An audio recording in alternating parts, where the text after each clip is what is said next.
Someone down by telling them to calm down, you know that it can have the opposite effect. Even hearing it out of my own mouth makes me not happy. I want to say, just because I want to relate to everybody, and I want you guys to relate to me, we've all done that, right?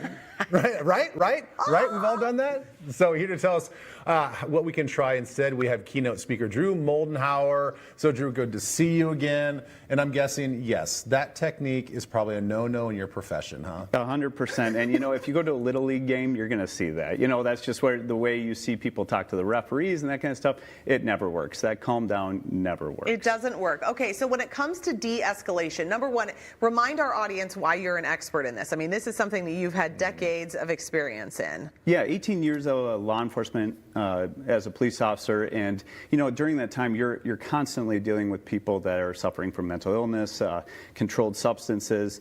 They have altercations, you know, in that kind of way. So you're always trying to de-escalate a situation. Yeah, for sure. So what does that mean then, though, if you're not in law enforcement? You know, like most of us aren't facing that, but we're still facing conflict all the time. I mean, do you find that like everyday people need these tools? Absolutely, and we see it a lot in the workplace, and really what it comes down to is active listening, and it's listening to people, building that empathy with them and having that connection with it. But again, like when I was here last time, just talking about some of the things that happen in the brain, we can have that amygdala hijack that gets us pretty worked up, and when that happens, we can do some things that are pretty irrational. So when you talk about active listening, my guess is like it really is just probably just intently listening, but you would say that there's way more to just active listening than maybe to look somebody in the eye and to kind of be engaging mentally, but it's deeper than that, right? There is, and there's a bunch of different processes that you can do. So one of them, for example, would be paraphrasing.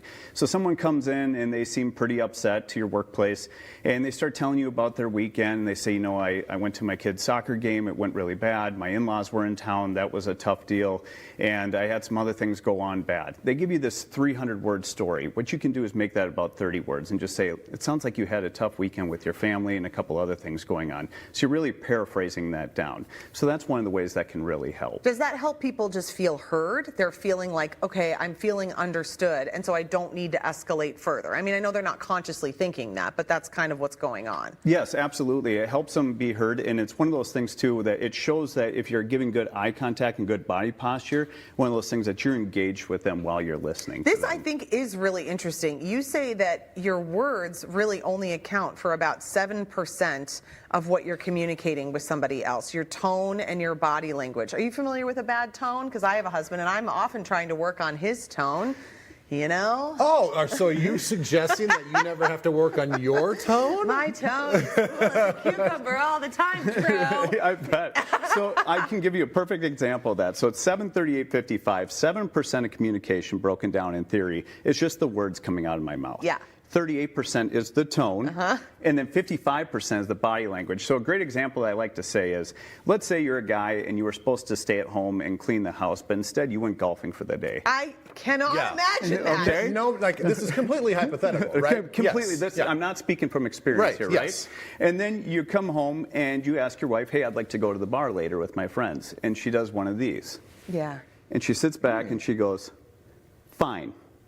I'm telling you guys, she does not mean fine. Okay, that's only 7%. Those words are only 7%. So that body language is a huge one, and the tone. I can change the meaning of a word easily just by the tone. Right. Really? Really? All those different ways that you can do that. So really, it's only 7% is just the words, but your body language and tone. Just like saying this, like you're late, this really starts to drive people crazy. Or one of these things, any of that kind of stuff can really drive people nuts because, again, it's that body language. Are there things that we should be aware of? Let's just say that for the same example, let's say that you know that you're supposed to clean the house, but you went golfing, you know that you're going to have to come home and kind of answer to that, right?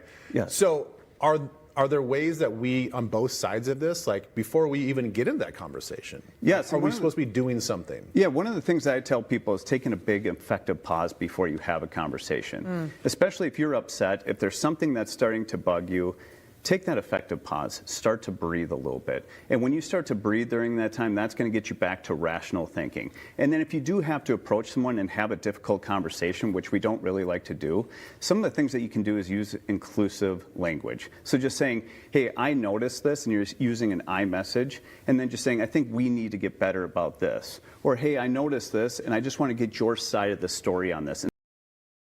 My friend, all this stuff. Absolutely. Absolutely. Thanks so much. Always good to see you. You can set up a 30-minute call with Drew to learn even more about de-escalation. We posted a link to his website on TwinCitiesLive.com. Right now at Home Floor.